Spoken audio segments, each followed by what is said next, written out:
Hey folks, welcome back to the channel. Today I'll be tackling Eduard's Mustang Mark III in 1/48 scale. This model being the Profi pack, it comes with photo etch details and pre-cut masks.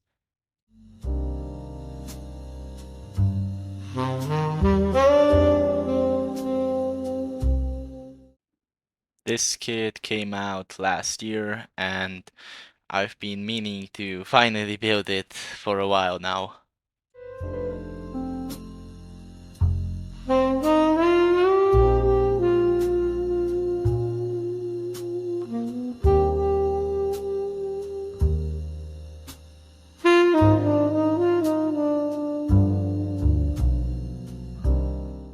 You can see just how good the detail is on the fuselage of this kit.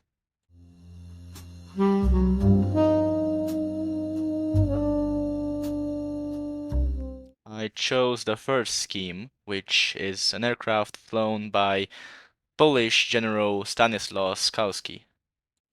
The P-51B, or the Mustang Mark III, is, well, an American Mustang which has been fitted with a Merlin engine and has been exported to Britain. The aircraft was fitted with a Rolls-Royce V1650 Merlin V12 liquid-cooled engine, which had 1,620 horsepower, or perhaps more, depending on the subvariant.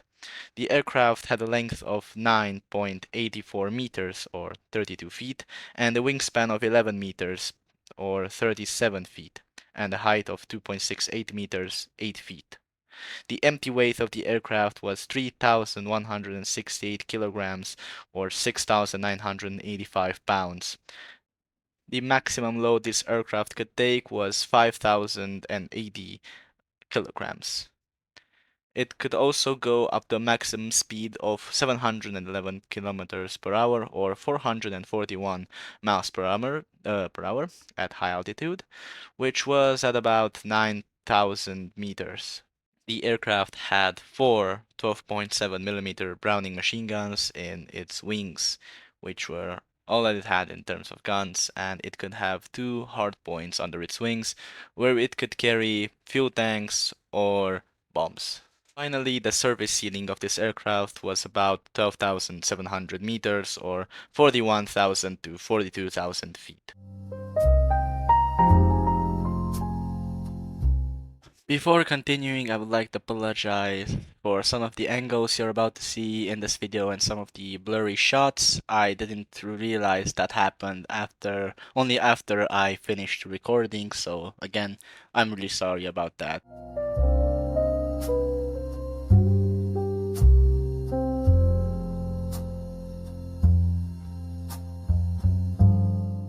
This aluminum paint was very sloppily painted on with a brush, and then I used a sponge to simulate chipping with this liquid mask, which will be taken off after the paint has been applied. Most of the interior is flat black, so I painted everything using this color and then started removing the the liquid mask on the areas which were black.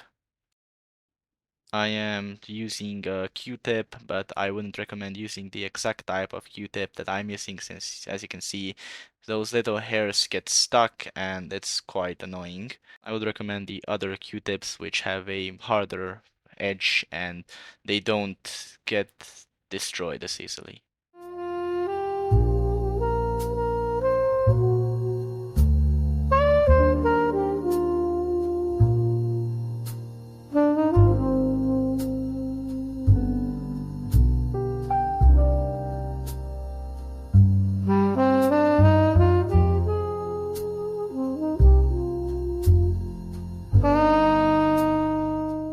At this point, I realized I have overdone the chipping by quite a lot, so I went back with a brush and toned everything down so it looks a lot nicer. I painted everything else and also the appropriate parts and sections on the interior with interior green.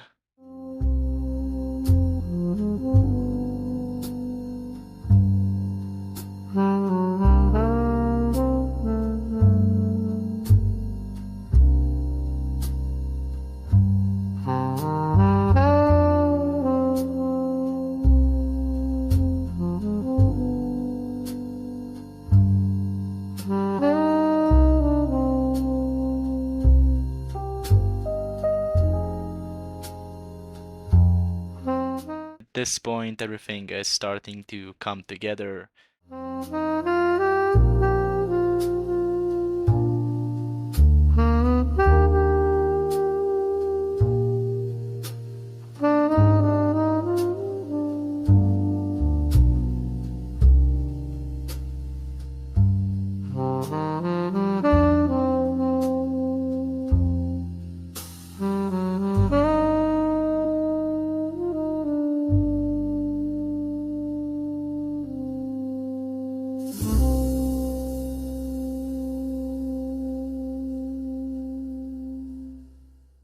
I am adding the first pieces of photo etch using super glue.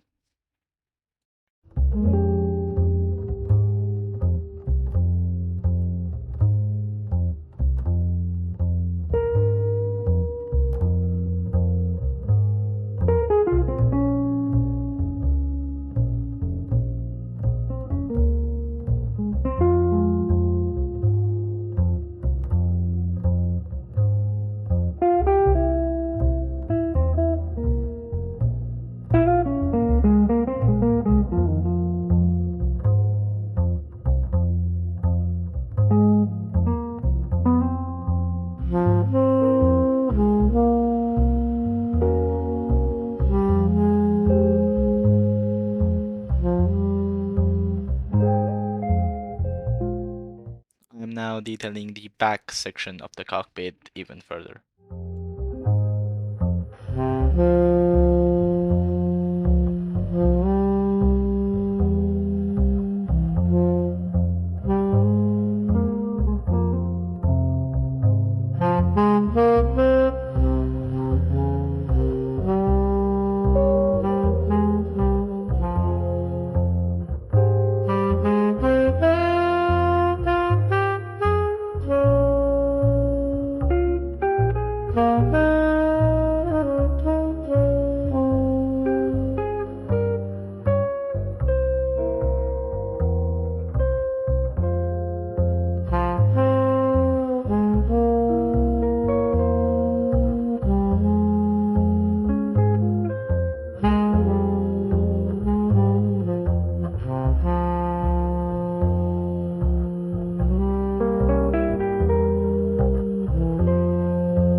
Moving on to the side panels, which have been painted in interior green.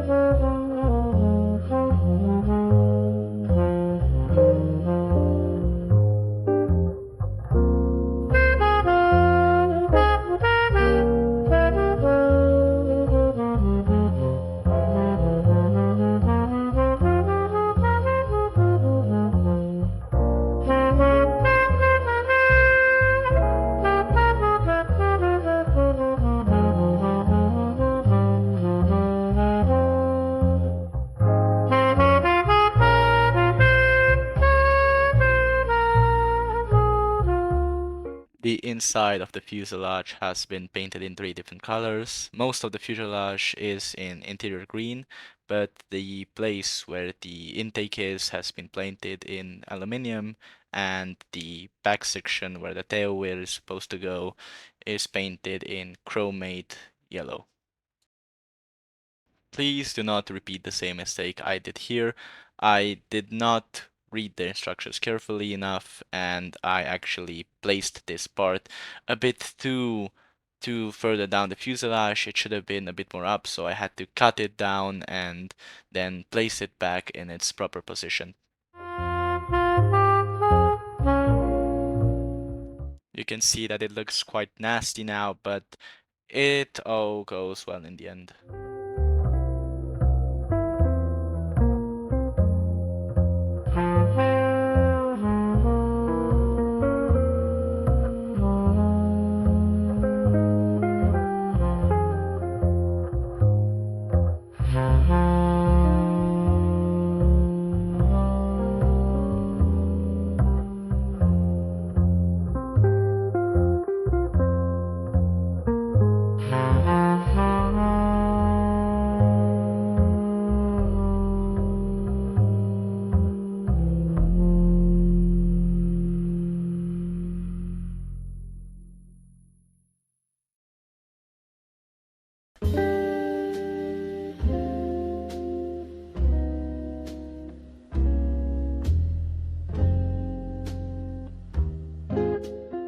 There is quite a bit of photo edge that goes in the cockpit, but it's all worth it in the end since the cockpit looks absolutely brilliant.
But of course, before gluing everything together, I'm giving everything a matte varnish.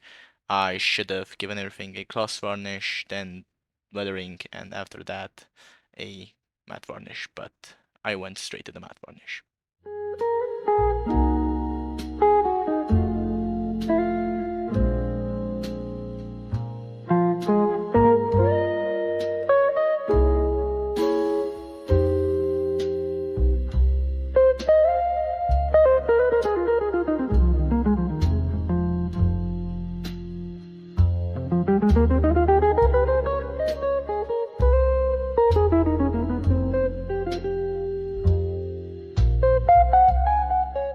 I'm finally gluing the main body of the cockpit on the right side of the fuselage before joining the two fuselage halves together.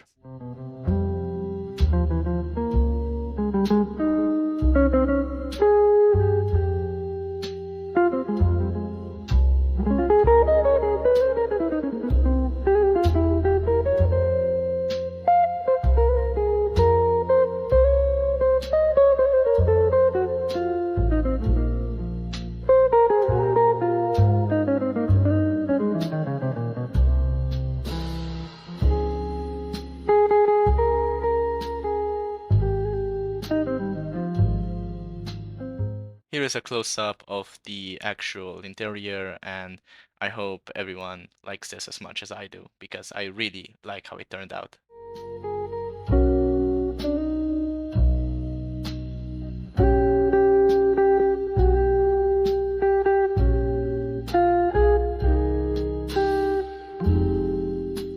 You can see just how good the clear pieces are in this kit. They are fantastic and you can clearly see through them.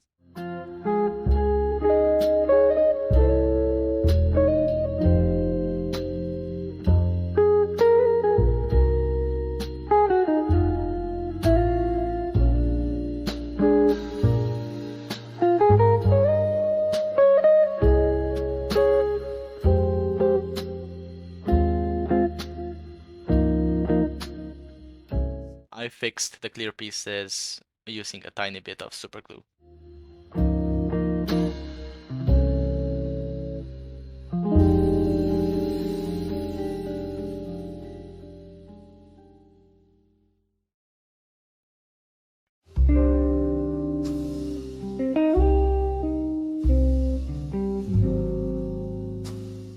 Now moving on to the inside of the wheel well, I will be spraying it with the aluminum that you just saw. It goes down very well and it gives a nice and glossy finish.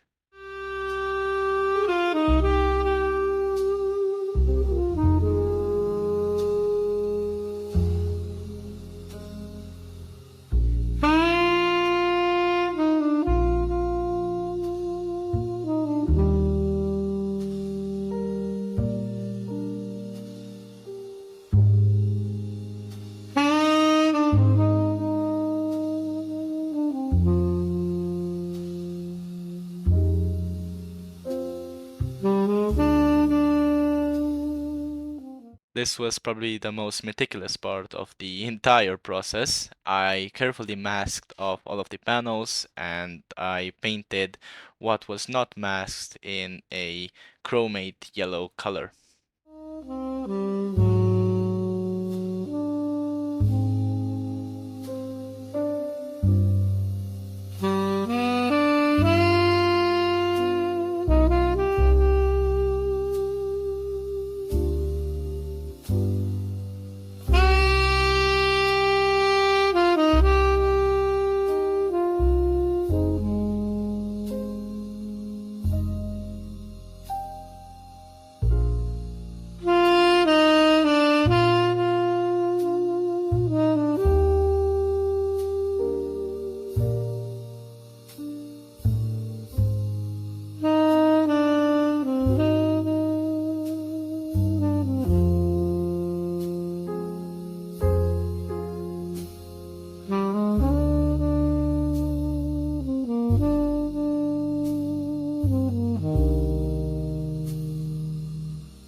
After the wheel well has been built up, I give everything a nice coat of gloss varnish.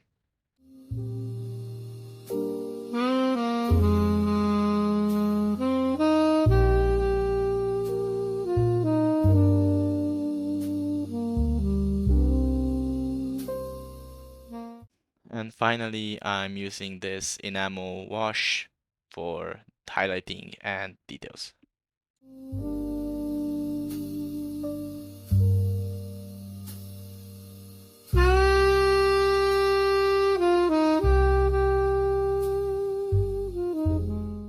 And as you can see, the end result looks really, really nice.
It's finally time to join the fuselage with the wings.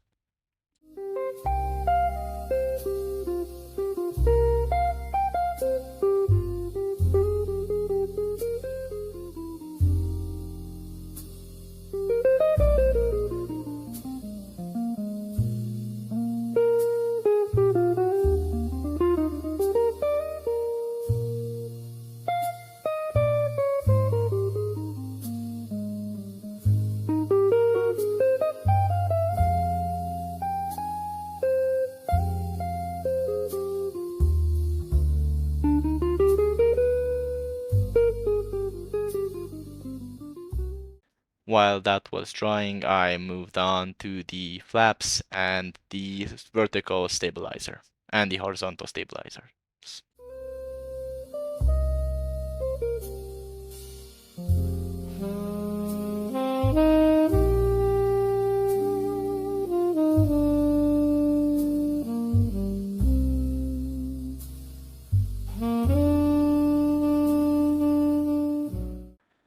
And now finally for the last addition for the cockpit, I'm building the instrument panel.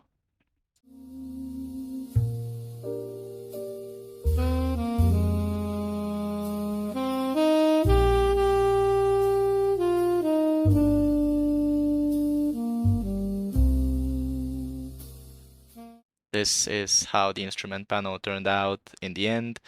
I used the photo etch which was included in the kit.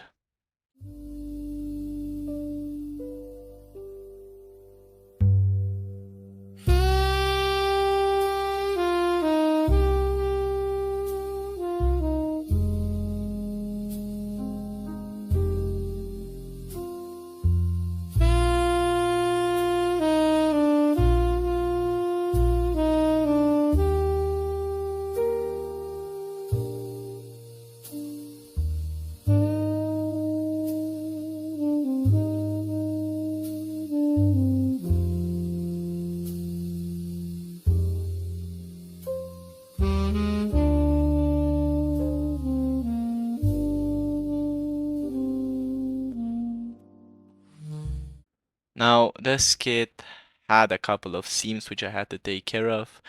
When I joined the wings, I left a tiny seam there, which is a bit visible on the final photos, but I don't think you guys will really mind that. And I think it still looks great in the end, but please take care of your seams and don't be lazy.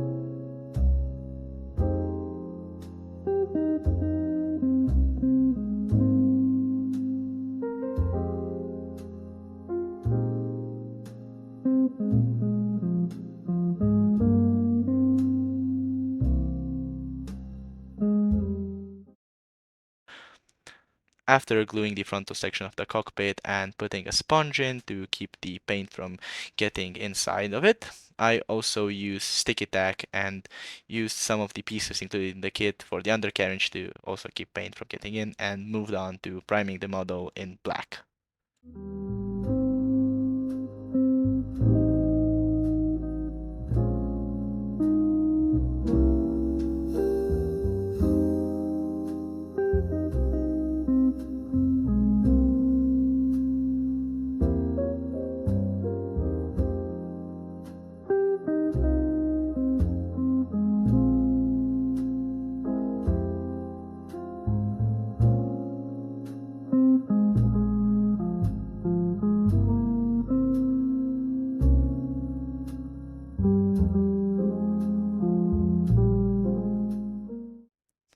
After priming everything black, I use some white to create some pre-shading.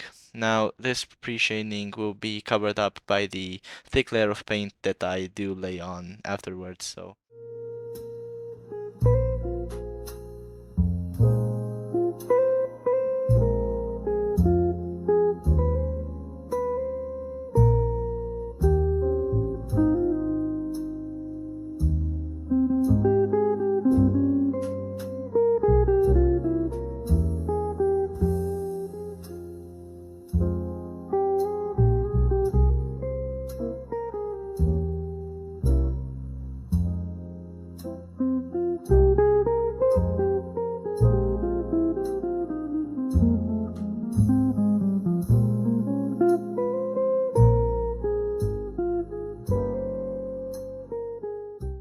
After everything is said and done, I start doing the underside of the aircraft with its ghost gray color. Now, I actually managed to get some tonal variation here um, because the color sprayed out really well of the airbrush, and it didn't do any blicks, blotches, or splashes. So.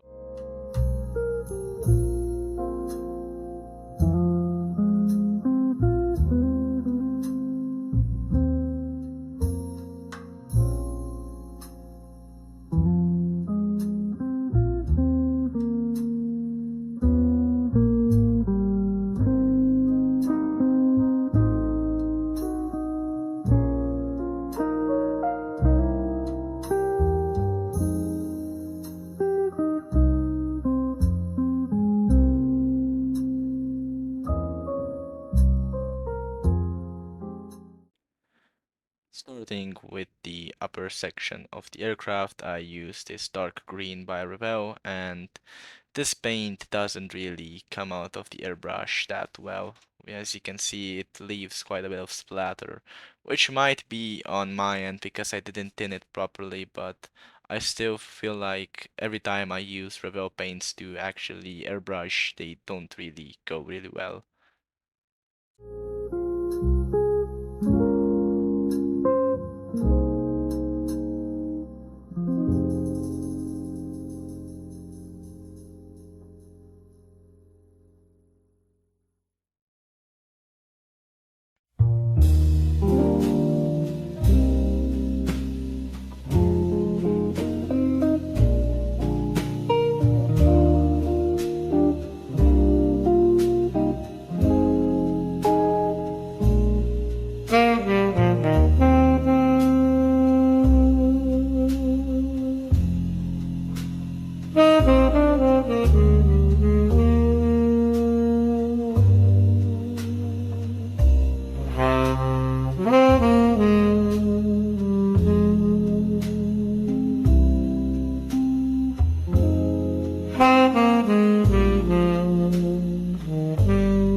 After this, I've masked off everything in preparation for the invasion stripes, and I'm starting off with the white.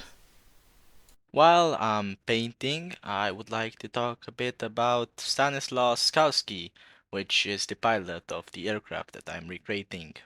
He was born on November 1915 and he died on the 12th of November 2004. He was a Polish aviator and ace who served with the Polish Air Force and British Royal Air Force during the Second World War. Technically and chronologically speaking, Skalski was the top Polish fighter ace of the war and the first Allied fighter ace of the war. He commanded a multitude of air wings, including the number 133rd Polish Fighter Wing, the 101st Polish Fighter Wing, the 601st County of London Squadron Polish Fighting Team, and the 317th Polish Squadron RAF. He was a very highly decorated aviator, receiving the Golden Cross of the Virtuli Militari, the Knight's Cross of the Order of Polonia, Restitutia, Cross of Valor, Order of the Cross of Grunwald, Distinguished Service Order, Distinguished Flying Cross, and 2 bars. He returned after the war to Poland, but was imprisoned by the communist authorities. He got sentenced to death, but after the intervention of Polish President Boleslaw Bierut, his sentence was commuted to life imprisonment, where he remained until 1956, when a court order overturned the previous verdict. Finally, in 1972, he was moved to inactive service, and in 1988, on the cusp of fall of communism in Poland, he was promoted to the rank of brigadier general.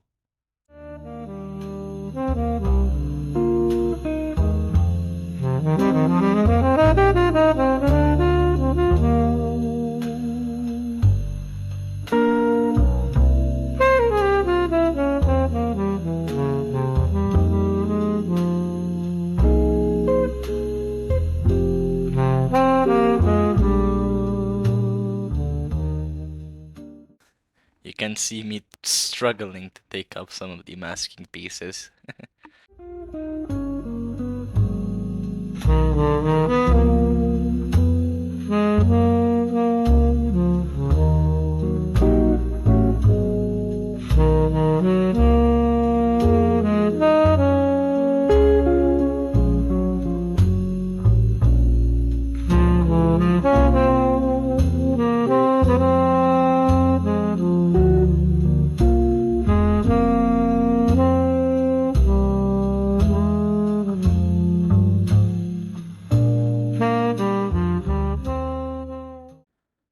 we are nearing the end of the build, and I am attaching the landing gear finally.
And after those were fully dried, I also attached the wheels.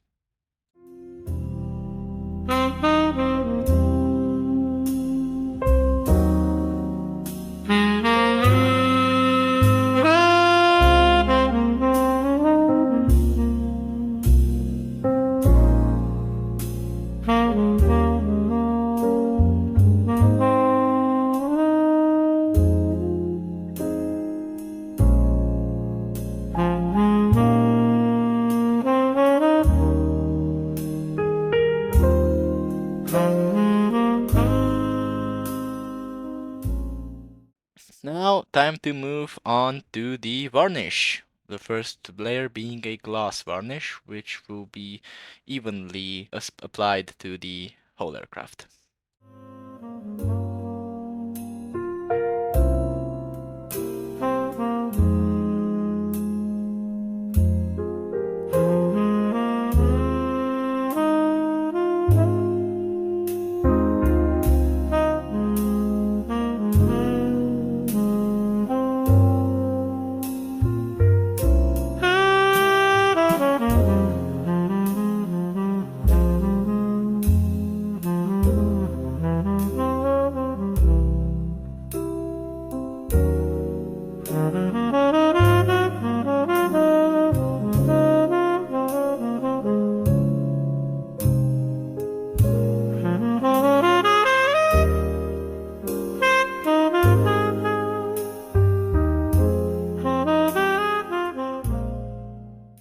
Now that we've got a nice gloss base to work on, I'll be finally applying the decals.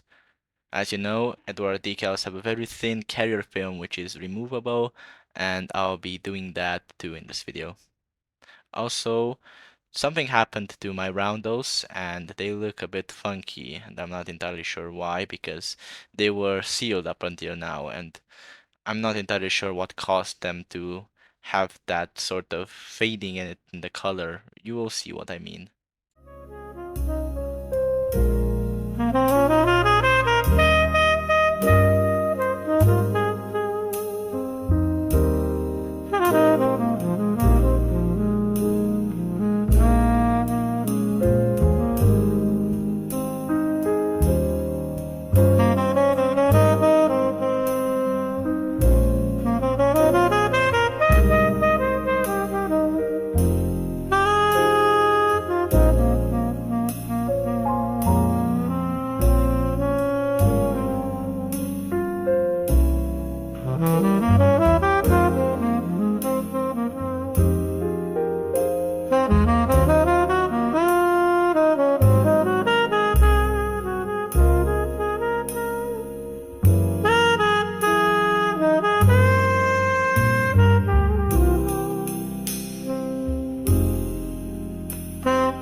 The way I removed the carrier film here is I used a fresh blade for my hobby knife, and I just very gently took it off a bit, and then I used a tweezer to remove everything.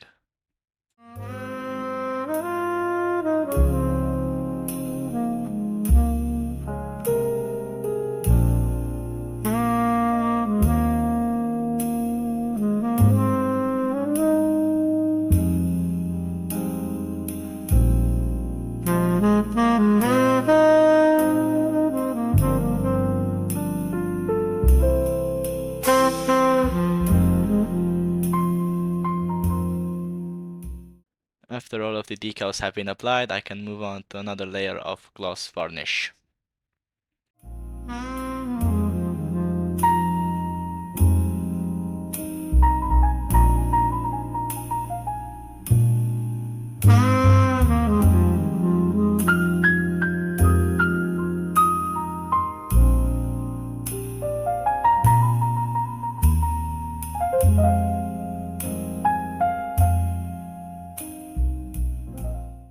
Now I'll be doing a panel line wash. I'll be using this smoke from Abteilung and I'll be thinning it down with some white spirit to put it in all the little crevices of this kit.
The wash was then gently removed with a paper towel, and this is the result.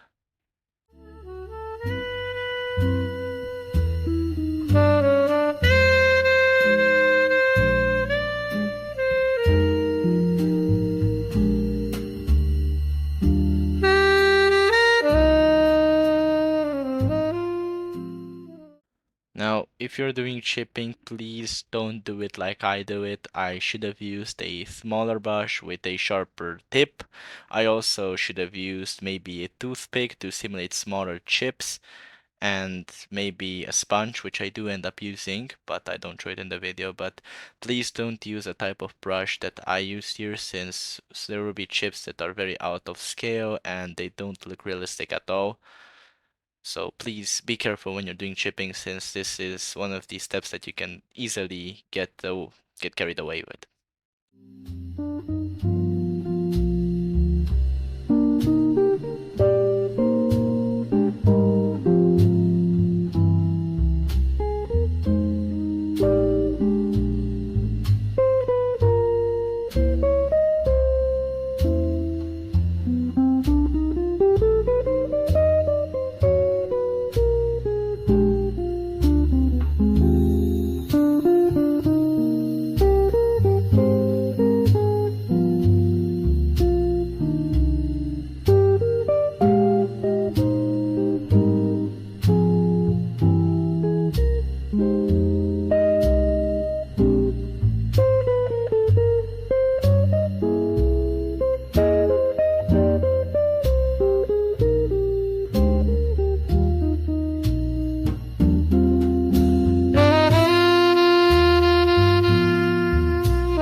And now finally I'll be using a bit of oil paint, and then with a dry brush I'll be streaking it to simulate the gun fumes and, well, some oil stains.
You can see just how big the chips are on the other wing, and they don't really look in scale, but I didn't go back and fix them.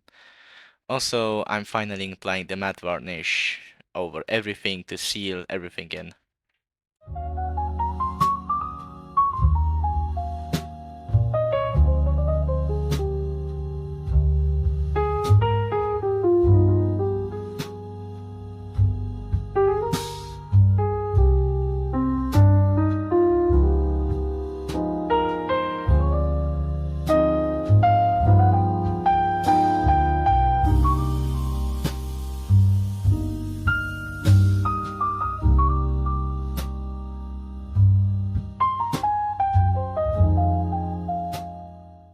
And now finally one of the most satisfying parts of a build for me, which is removing the masking tape on the clear pieces.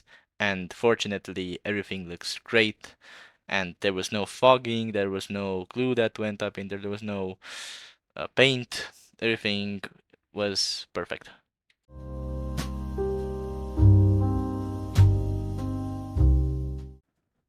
Thank you all so much for watching up until now, and please, if you like this longer video format, I'll try to make videos longer. If not, I'll keep them in the 20-minute range. And if you'd like to see even more steps of the process, even more details, I'll be sure to include those in the future. And I'm thanking you all for watching up until now, and for watching this video.